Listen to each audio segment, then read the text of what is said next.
Well, so yesterday I finished reading this book called The Valkyries by Paulo Coelho.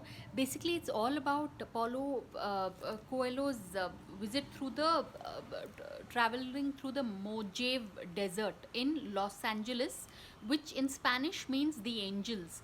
This book is very fascinating simply since Paulo Coelho tells us about his own experience towards being able to communicate with angels, and considering, of late there's been a lot of interest in, the esoteric sciences. So if in such a case, this book called The Valkyries should be read by everyone because it is just so fascinating.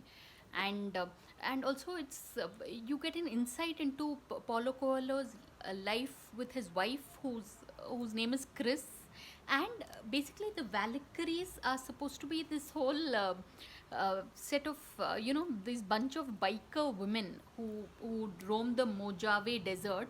And they basically are, in their own way preachers, except that they move around on motorbikes. So it's quite fascinating. Yeah, so this book, and it's quite fairly simple to read also. It's, you read it very fast. It's called The Valkyries.